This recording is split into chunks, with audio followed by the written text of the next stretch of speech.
Well, hello and welcome to Understand Men Now. I'm Jonathan Asley of jonathanashley.com, and I'm so excited to be doing this live stream for you today. Our topic, the 5 qualities guys over 40 look for in a woman. We're going to talk about that in a few moments. Really quickly, if you're brand new to my YouTube channel, please hit the subscribe button, hit the bell so you can be notified of new videos. And if anytime during this video the content resonates with you, please hit that like button so I can be seen in the YouTube algorithms.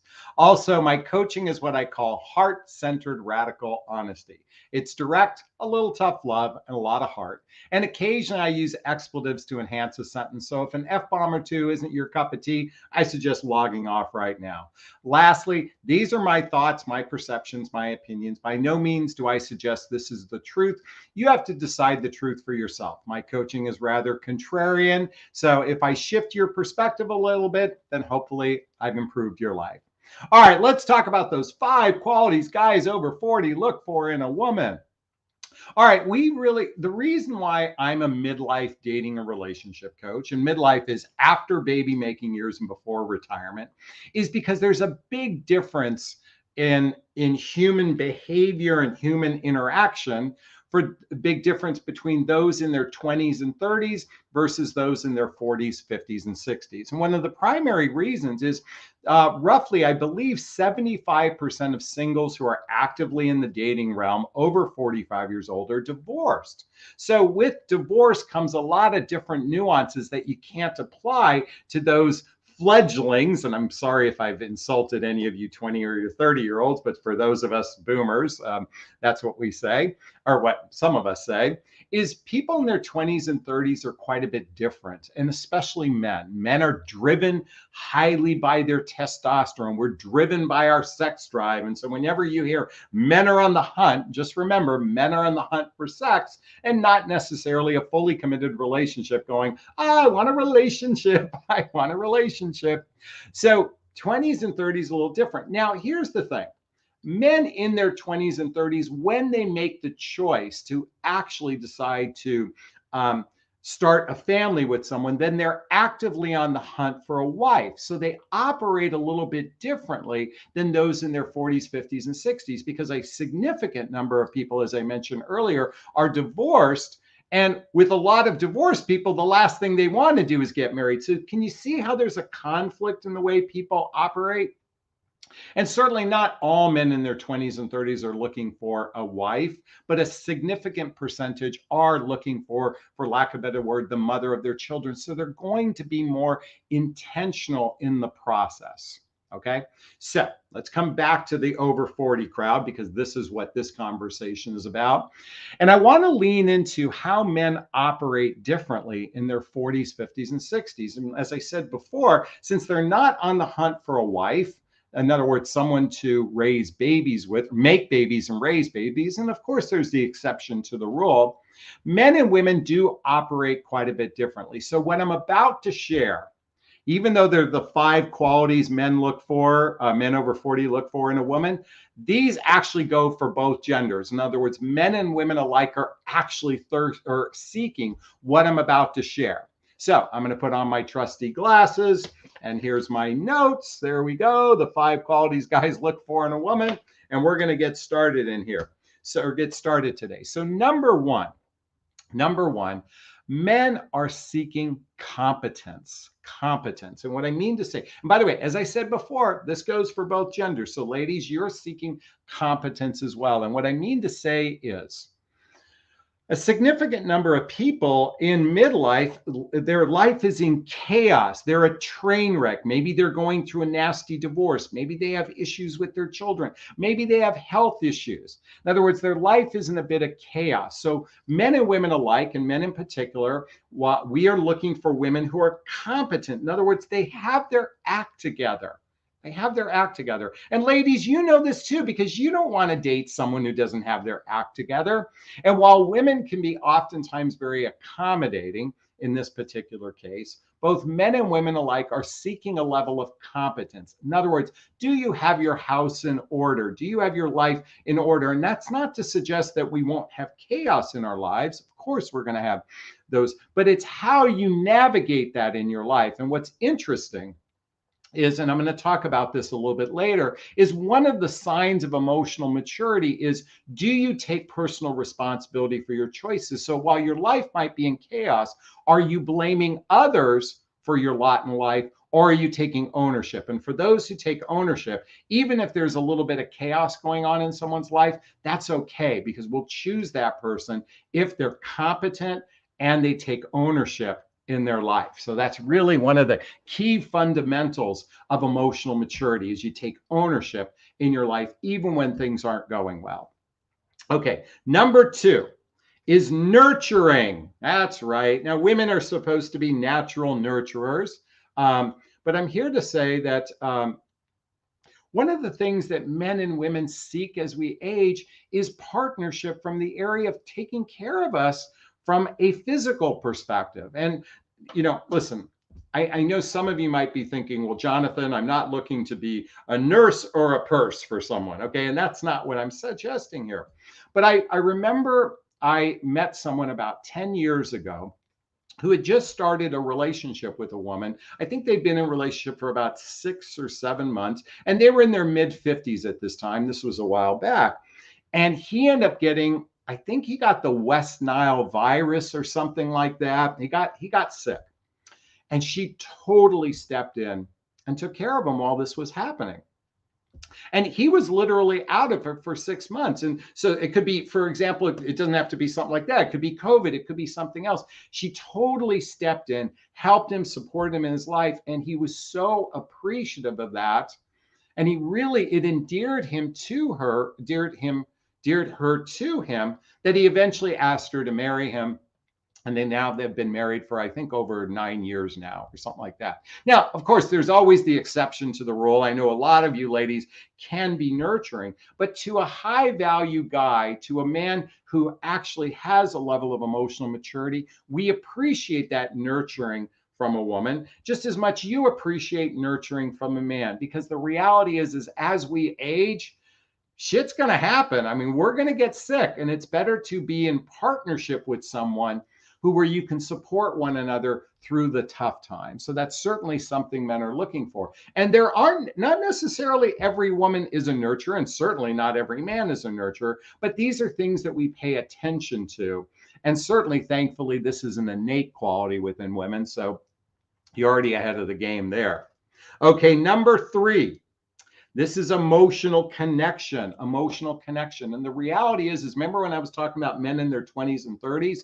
Well, they are so hyped up on testosterone that they're so single focused. It's about getting a job, meeting someone, and be hyper focused on being that provider, protector, if you will, that they actually aren't in touch with their emotional side. And here's what happens at midlife is, as our testosterone levels begin to decrease, our estrogen levels begin to increase, and we actually start to become more in touch with our emotional side, and we actually begin to desire what I often say is a heart on to go with our hard on.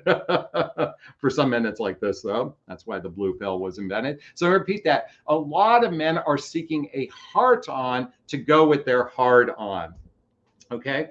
Now, I know a lot of you, it may not seem this way, and yet men are thirsty on some level to open up at an emotional level. And the challenge is, and this is true for women as well, is to find a partner we feel safe with. Find a partner to feel safe with. This is one of the reasons why recently I've been recommending a book to you all. It's called Oral Sex, and it says talking and listening your way to passionate intimacy. The reality is most divorces happen because there's a lack of emotional intimacy in the relationship. And intimacy means into me you see. In other words, seeing into a person's soul on a more heart-centered level. So men and women are thirsty for this. And while there are plenty of men, and I understand this from the woman's perspective, that are emotionally unavailable, emotionally stunted, they might have avoidant personalities, deep down inside, they're thirsty for emotional connection. That is actually relatively true. challenge is most people don't have the skill set to communicate an emotional level. This is one of the reasons why I highly recommend reading the book Nonviolent Communication by Marshall Rosenberg. And this is going to be so important when we talk about the fifth reason, fifth quality men look for, because the reason why it's called nonviolent communication is we oftentimes communicate in a combative way and not in a heart-centered, loving way. I repeat that, in a combative way and not in a heart-centered, loving way. Okay, so that's why I recommend reading this book.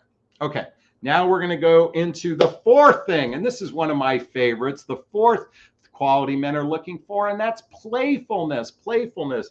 The reality is as we age, a lot of people become very stuck in the mud. This is true for men. This is true for women as well. They actually lose their sense of play. Now, part of that is we've been beaten up so much on some level, especially if you've gone through a divorce and raising children, then you're back out there. And certainly the dating process can create a lot of frustration as well. And what humans are thirsty for is that level of play. That's one of the reasons why, people, men oftentimes seek younger women, because there's this belief that a lot of older women lack that sense of play. And I can tell you, I speak to women all day long that don't want to date men their own age because they feel like they're a stick in the mud. And so one of the elements, or one of the qualities that's so highly desirable, is that playful, fun, flirty personality. Now, some of you have known this as being feminine energy, but the reality is this isn't masculine or feminine. This is just, playful energy shouldn't be labeled by a gender. It should just be innate within us. And it's also, playful energy just means you have a youthful way of looking at things and not such a hard-pressed way of looking at things. And sadly, at least here in the United States, we've become so divided on how we look at things. It's blue and red, black and white, this and that.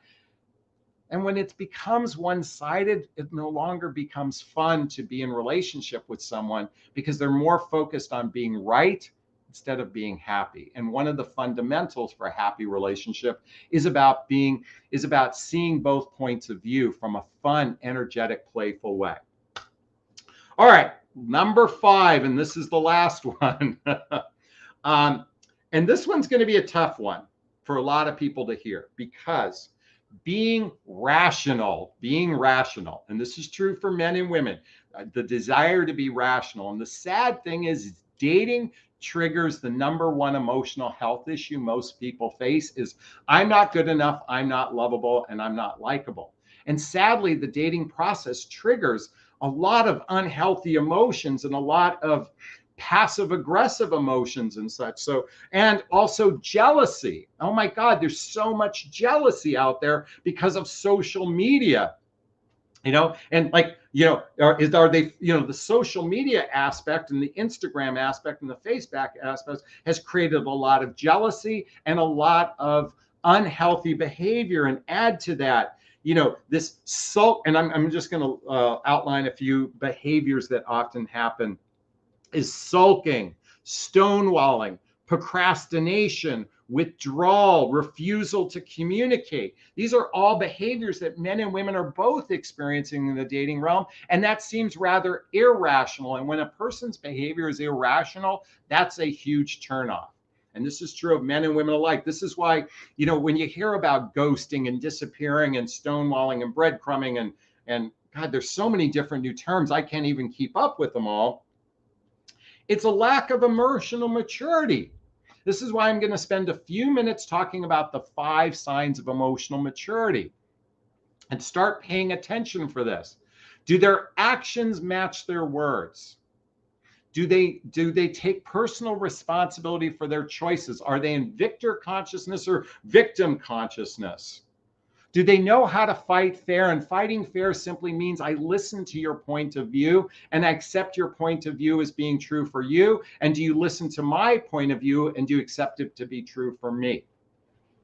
Also, empathy.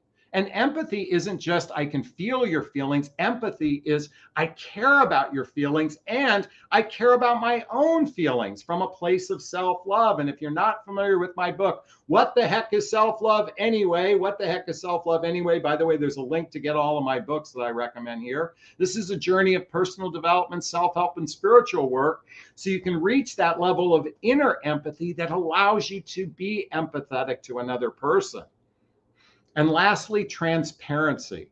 These are the signs of emotional maturity. And transparency really is, if it's material to the relationship, then speak up. Speak up to one another, because the vast majority of people are hiding. They're in fear. Their ego is trying to make sense of it all, and they're acting in an irrational behavior. And that makes it difficult to really form a bond with another human being. And that's why I draw attention to all of the books I recommend. And if you're not familiar with the book, The Hoffman Process, this is a deep dive into healing childhood wounds and traumas that cause negative patterns and limiting beliefs in one's life. So I'm here to say, I invite you all to do a bit of inner work to prepare you to be in a healthy, happy relationship. Now, I'm going to spend another minute just sharing one more thing, and then we're going to jump into the Q&A. And that is something I talk about frequently now. It's called the 4 A's to a relationship. And this is your multivitamin to a healthy, happy relationship. And the 4 A's are attention, affection, appreciation, and acceptance. And what men are thirsty for is to being accepted for who they are. What they're thirsty for is to be appreciated for their efforts. What they're thirsty for is to feel, affection with one another and mutual attention. And let me just say this, women are thirsty for this well. This is why I'm a big proponent of dating emotionally mature people. And if you need help vetting for emotional maturity, then check out the link to a free discovery call with me to see if working with a coach is right for you, because my area of expertise is teaching you how to pre-qualify your prospect for emotional maturity. Let me repeat that. Oh, my hair is messed up. Pre-qualify your prospect for emotional maturity. So check out the link below. All right, the 5 qualities guys over 40 look for in a woman. Let me repeat that. Competency, nurturing, emotional connection, playfulness, and lastly, being rational versus being irrational. All right, I think this is a great time to jump into our Q&A. So if you're ready and if you're familiar with my format, those who are listening to the recording or those who are live, there's a live chat box here on YouTube. And if you're listening to the recording, you won't be able to see it. If you post a question for me, write the word question and then post the question thereafter. That makes it easier for me to find in the chat box. In addition, if you purchase a super sticker, a super chat, all the monies that go to the super sticker, super chat goes to a scholarship fund in the name of my son, Connor Asley. That's a picture of him right there. He's my son who passed away a few years ago. And in the scholarship fund, I help defray the cost of personal development for those who are seeking personal development. I also invest, I give money to charity like the Hoffman Process and Insight. So all the monies from super sticker, super chat goes there. All right, time to ask questions. So if you have a question for me, post it in the chat box below, and we're going to spend the next few minutes answering questions from the group. So again, write the word question and post it thereafter. Sharon says, Jonathan, red is your color. Thank you so much. It's because I kind of have blue right here. I wanted to have the contrast today. Gina says, nurturing, but not mothering. I agree. Vivian says, question, and she just raised her hand, but you have to post a question there, Vivian. Thank you so much. Sadie says, I have noticed that boyfriends always ask me for reassurance. They ask me, I am smart. I'm a good person. Good for you. The reality is most humans are seeking some level of validation. So it's very human to seek validation from another human being. Okay, if you have a question, post the word question and write the question thereafter, or purchase a super sticker, super chat. Otherwise, this is going to be a short live stream for us today. So let's go swim in. Let's go swim in. Oh, Doris writes, Sunny, Jonathan, I'm seeing a man who is younger. I never hear anything about age difference. Actually, I do have a video on women dating younger men. So if you check out all my videos, you'll find it there. All right. Do you have a question for me? Well, it looks like we have a bashful group tonight, so I'm going to give it one more minute. If we don't have any questions, we're going to be wrapping up for the evening. Vivian says, I date. Okay, let's see what this is. Again, write the word question and post the question thereafter. Okay, again, write the word question and then post your question thereafter. I believe, okay, anyways.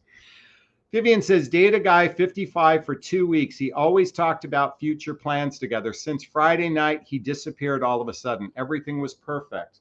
That's very common, okay? And that happens because, folks, the early stage of dating, we are oftentimes triggered by lust or limerence. Let me repeat that, lust or limerence. And so this is why, if you're not familiar with my relationship iceberg, here's a picture of it. The tip of the iceberg is chemistry. Okay, and that above the waterline is attraction. Below the waterline, it says compatibility. And there says shared values, blendable lifestyles, and emotional maturity. Here's the thing. Humans oftentimes hyper-focused on lust or limerence or chemistry and not the real sense of compatibility with one another. So it's not uncommon that men can talk about the future because that's how we operate. We futurize. But then when we actually spend time with someone, we might realize that they're not right for us for whatever reason, or we may not be right for them. So it's one of the reasons why men come on. Listen, folks, every time you hear about men, are the hunters and they love the chase. Well, yeah, we hunt sex. Sometimes we love the chase of that, but we hunt sex. Doesn't mean we're walking around going, I want a relationship. I want a relationship, even when they say they want a relationship. This is why it takes about 100 hours of face-to-face time to build a healthy, happy relationship together. Let me repeat that. It takes about 100 hours to build foundation one. And 100 hours doesn't mean you spent a weekend together and that's 72 hours. I'm talking about a minimum of 10 to 20 separate dates where you've accumulated 100 hours. That's about how long it takes to get to stage one of familiarity. Then it takes more time to build from there. So it's not uncommon that this happens. Doesn't mean bad men are bad guys. It just happens to be a bit of how this works. So, like my mom used to say, or like I've read quite a bit, men are the gas, women are the brakes. So just remember, your boundaries and your standards is what's going to set you up for relationship success. All right. Thank you for your question, Vivian. I appreciate that. Sandy writes, question. I naturally have anxiety and I'm dating someone long distance and travels for work. We do have the same intensity in the relationship. How do I control anxiety and stay out of my head? Great question. So, Sandy, chances are you're experiencing what's known as an anxious attachment style, I highly recommend reading the book Attached by Amir Levine and Rachel Heller. And the subtitle, Are You Anxious, Avoiding, or Secure? How the Science of Adult Attachment and Can Help You Find and Keep Love. This will help you. And also, one other thing that will help you is to recognize that the sky isn't falling. When you recognize that after a couple thousand times that the sky didn't fall, maybe you can shift to a level of self-discipline within yourself. This is one of the reasons why I recommend reading the book, my book, What the Heck is Self-Love Anyway, as well as reading the book, How to Be an Adult in Relationships, This will help you quite a bit in your area of anxiety. Also, you may want to read Joe Dispenza's book, Breaking the Habit of Being Yourself. This is the science-based way of shifting that narrative. I highly recommend reading this book. But great question, Sandy. I recommend doing inner work because there's no magic fairy dust that you can say to him that's going to change the narrative. You have to change the narrative inside yourself because it's not his responsibility to heal your anxiety. And by the way, ladies, be careful of trying to get validation from men all the time because you shoot yourself in the foot quite a bit when you do that. So great question, Sandy. I appreciate this. All right. Vivian says, question, I need to take this put out of my system, please. Good for you. All right, Mary writes, how do you heal and move on from a relationship with an emotionally unavailable person? And when should you start dating other people? How do you heal? Okay, coming back to my book, What the Heck is Self-Love Anyway? It's an inner job to heal. I recommend a lot of books. And you might want to read the book, Getting the Love You Want by Harbel Hendricks and Helen Hunt. Getting the Love You Want by Harbel Hendricks, Helen Hunt. Chances are you chose a partner very similar to one or both of your parents' personality. This is a very common thing is known as the imago, And what I'm here to suggest is when you have a better understanding of yourself and you heal within, you can then start making better choices. Now, when should you begin to date again? Someone once told me for every year you dated, you should take at least 2 months off or 2 to 3 months off. So if you dated for 3 years, you might want to take 6 months off, from dating. Now, that's just a guideline. That's not a rule. But I'd certainly, if you dated someone for a year plus, I would take a minimum of 3 months off before you go out back in the dating realm. Often, I know a lot of people will tell you the best way to get over someone is to date someone new, but you have to unravel the tapestry of that old life and establish your life for yourself. And so take at least 3 to 6 months if it's been a significant relationship. And that's my suggestion to you, Mary. Thank you so much for that question. All right, let's keep going. Linda, here we go. Linda says, question. Hello, in your opinion, how long does lust and limerence last before blossoming into love? Well, sometimes it can be as simple as the first time you have sex, and then because here's something that happens. Once that chemical satisfaction happens, this is one of the reasons why men disappear after sex, because they were only in it for the short term. But if the sex is great and there's a real friendship-based connection between the two of you, well, then there's a chance the limerence will start leaning into a more healthier form of love. So limerence is basically dopamine being released in the brain that makes you feel good. When you've established a healthy friendship along with the sexual piece in the relationship, that's your chance to build something deeper. And what happens then is instead of dopamine being released in the body, it actually becomes serotonin. And serotonin is actually the love drug that makes us want to come back for more and more. So I suggest studying that. And a great book to read in conjunction with this is Making Love All the Time by Barbara DeAngelis. Making Love All the Time. I love this book for a better understanding of how a healthy, happy relationship is built. Unlike the book, The Rules, which is all the manipulative way dating a relationship is today, I'm here to suggest a healthier way. So definitely check out the book, How to Make Love All the Time by Barbara DeAngelis. All right, great question, Gina. Thank you so much. All right. Vivian says, question. I believe you mentioned before on other videos that we should end the relationship when we get ghosted and should take the control and tell them something about it. Can you share this again? Okay, great question.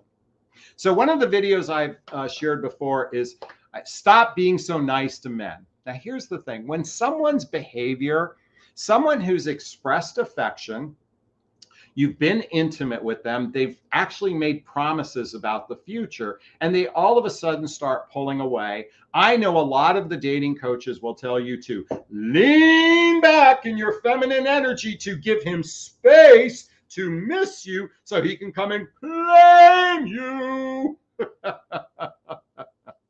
All right, and most of you know I think that's a crock of shit.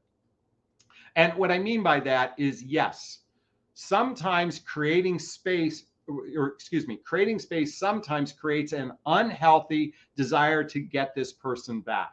Okay. So, but I'm not a big proponent of that. I'm a proponent of leaning into the conversation by simply saying, hey, I notice you pulled back energetically, and I'm just you're curious what's coming up for you. Now, I can understand that you might be feeling some reservations in the relationship, and I want you to know I feel some reservations too. And I'd be open to having a chat about this. And I just want you to know something, no pressure, because I'm not attached to the outcome. I'm going to repeat that. I'm not attached to the outcome between the two of us. I just would like to have deeper conversation if something's coming up for you, because if it's material to you, then it's material to me, because we've agreed to explore a relationship together. And I invite women to lean in instead of lean back. Now, it requires being a little bit intentional. Now, most men, who have ghosted are probably not going to come back. And by the way,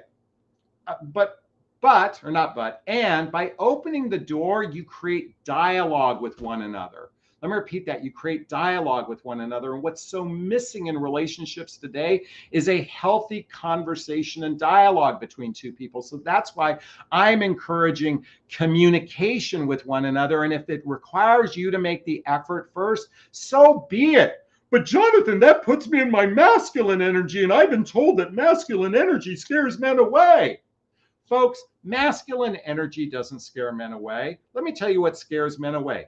Criticism, contempt, stonewalling, defensiveness, just to name a few. Irrational behavior, jealousy. That's what scares men away. And none of that is masculine energy. Okay? Masculine energy simply means doing, and feminine means receiving. And a healthy human being needs a combination of both to actually have a fulfilled life. Because if a man's always in his masculine, doing, guess what? He's going to die 10 years earlier than you will.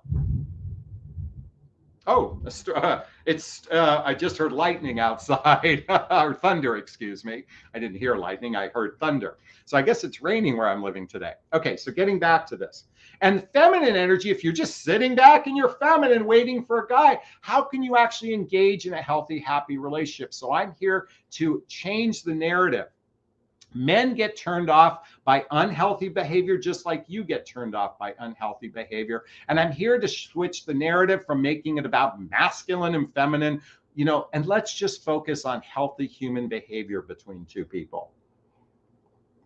That's my invitation for you. By the way, my coffee mug says, swear a little, you'll feel better. This is why I do occasionally drop an F-bomb or two. All right. Vivian, thank you so much for your question. I hope I answered that for you. So make the effort, see where they're at. And guess what? The benefit of by making that effort to see where they're at, you cut to the chase a lot sooner instead of waiting. And folks, stop expecting men to be the leaders of the relationship. You are in charge of your emotional destiny, or your relationship destiny, not the guy. Okay? So take charge of your destiny.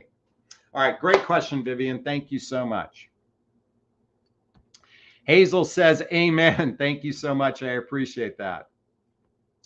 Jennifer writes, question, is it likely for a 50-year-old never married man to finally marry? Is it likely? I think the chances, if I had to put odds on it, 50-50, could be 10-90. I don't know. It just depends on if you guys really care about with one another, and it depends on how important it is to you. I know my best friend who's been divorced now for a few years says he doesn't want to remarry, but I spoke to him and he said if his girlfriend wanted that, he would do that. It's not his desire to do it, but so long as it doesn't come at you as a demand or expectation, as an invitation to how to build a life together, men are capable in their 50s if they've never been. By the way, my friend that I've spoke of has been married. But men are certainly capable of it. But it's not, ultimately what matters most is, do you have a healthy, happy relationship together? And you might want to read, Jennifer, you might want to read the book 8 Dates by Doctors John and Julie Gottman. 8 Dates by Doctors John and Julie Gottman. Great book to determine if you're both on the same page when it comes to your relationship. Because at the end of the day, if you're on the same page, it may or may not matter to be married, so long as you're on the same page continually. Okay, Jennifer, great question. Thank you so much. All right, I'm going to stand up for a second. Lori D says, question. Seeing a guy second time around have asked what does commitment relationship look like to you? He agrees on the same wants and needs, but is busy, short in text, can't open up any thoughts. I've got some thoughts on this, Lori. Here's the thing. The dating process is very challenging because these days we're meeting total strangers. We're meeting total strangers. And as I said earlier, it takes about 100 hours of face-to-face time, about 100 hours of face-to-face time to truly get to know another human being. So chances are he just doesn't know you that well. He doesn't feel safe with you. You've only gone on 2 dates with each other. So I wouldn't expect too much from somebody. And if their lifestyle is busy, coming back to my relationship iceberg, again, everybody look at my iceberg. Above the waterline is chemistry. Below the waterline is shared values, blendable lifestyles, and emotional maturity. That's where compatibility lies. It might be that your lifestyles aren't compatible with one another. And that's okay too. If your lifestyles aren't compatible, you may not be a fit for one another. The whole point of dating is a vetting process to decide if you want to be in a relationship with someone, and a relationship is a vetting process to decide if you want to be partnership with someone. This is why I highly recommend checking out a free discovery call with me to see if working with a coach is right for you. All right? Because the better you can vet someone, you'll spend less time with the wrong guy and start choosing men who are aligned to who you are when you get a better sense of who's the right person for you. And that's what I can help you with. So reach out to me because that's my area of expertise. Lori, thank you so much for that question. I really appreciate it. All right. Lisa writes, question. What if I broke up out of anger, and since he ghosted me for a month, I sent a few messages to him? Well, what if I broke up out of anger since he ghosted me for a month? Well, if he ghosted for a month and you ended the relationship because he ghosted you, that seems like I don't believe in I don't believe in a violent way of communicating with one another. Coming back to the book, Nonviolent Communication, I don't recommend that.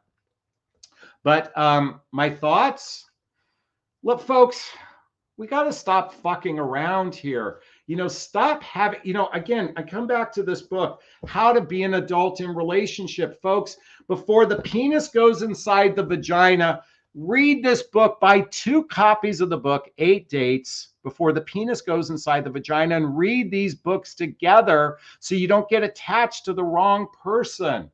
Folks, everybody's acting like fucking children today, men and women alike. I shoot these videos about the 5 qualities guys look for, but it's here's the thing. Emotional maturity is lacking in the vast majority of men and women alike, and it's a clusterfuck out there. I get it. This is why it's important to become a grown-up yourself first. So you stop choosing people who are going to waste your time. Stop spending time with people that waste your time and start making better choices right from the get-go. It's interesting. There's a woman that lives in my complex here, and she showed me her Hinge profile on her dating app, and she has 25 messages. 25 different men she's communicating with, and she's actively dating 4 or 5 guys right now. And I'm listening to her share her stories, and she says to me, Jonathan, I'm overwhelmed. This is just too much. I can't handle this. Well, she put herself in that boat. Folks, I prefer once you start meeting someone, I prefer only focusing on one person at a time, because it can be absolutely overwhelming communicating with so many people at the same time that you can't even figure out who's a good candidate for you, because everybody is dating 15 people at once, and that's a clusterfuck. So anyway, that's just my thoughts. I was rambling there. I forgot who asked that question, but thank you so much, Lisa. I hope I'd helped. All right. Chrissy says, what is the best way to build 100% transparency, trust with a man who's been hurt in the past? Love this question. So I highly recommend, first off, understanding that trust starts within. And one of the things I highly recommend for women to do is to lead by example. Lead by example. That's why I continually recommend reading the book, Nonviolent Communication by Marshall Rosenberg. This teaches you how to communicate in a way that you're seen, heard, and understood in a healthy way. Because when you can lead by example, when you've done it enough times, the man will start feeling safer with you. And ultimately, if someone's been hurt, man or woman alike, it takes more time to feel safe with one another. But I'm here to say, if you already start the dating process with walls up, it's going to be problematic. I'm going to repeat that. If you already start with walls up, it's going to be problematic. So start doing the inner work of what the heck is self-love anyway, that I recommend. And that will better prepare you so you can come from a trustworthy place and you can lead by example. That's my invitation for everyone. So Chrissy, thank you so much for that question. I really appreciate it. Folks, we're going to take one more question. We're going to wrap up early today because my back is still hurting a little bit. I'm on my way to see a chiropractor on Wednesday. Let's hope that makes a big difference. So we're going to take one or two more questions and wrap up for the day. All right, Weejan. Hey, sweetheart. Question. What does it mean to you when a man finally invited me to visit him at his place to cook dinner and make a cocktail on our 8 dates? How much can you tell he's serious? He has read 8 dates with me. Folks, okay. I always say before the penis goes inside the vagina, read this book. If a guy is reading this book with you together and you guys are having real dialogue about it, that's a great sign he's into you. I'm going to tell you, 8 out of 10 men won't do this. 8 out of 10 men won't do this. So the fact that you've got a guy open to doing this and you've gotten to the 8th date, that is fantastic. That is such great news because chances are he's a little bit more serious and a little more intentional. So I'm so happy to hear this. So I hope it works out for the two of you. But I think that's a great sign that he's gone that far. Now, does that mean he couldn't ghost you or disappear at some point? Yeah, that could certainly happen. But I'd certainly say you've done better than 99% of the people out there. So way to go, Weechin. All right, folks. You know what? I'm going to wrap up today, folks. I'm still feeling a little off on my back. I just want to thank you all for your love and support. I know I don't have enough time to answer all your questions. I really do appreciate it. I hope you find value in the 5 qualities guys over 40 look for in a woman. We're going to repeat that really quickly. And that is competency. In other words, you have your act together. Number 2, you're nurturing, from a healthy space. Number 3, men desire emotional connection as they age. Number 4, a playful, youthful attitude. And lastly, being rational, because the last thing men or women want is irrational human beings. And let's face it, folks, there are a lot of irrational men and women out there in the dating, mating, and relating realm. So folks, I want to thank you so much. If you found value in this, please purchase a super sticker, super chat before you wrap up. If I provided value here today, I'd really appreciate that. Also, if you need some love and support, check out the link to a free discovery call with me to see if working with a coach is right for you. Check out the links to my podcast, my books, my membership group and it's right all there in the description. All right, we're going to wrap up this video as I always do. First off, giving myself a big, gigantic Jonathan Bear hug of self-love.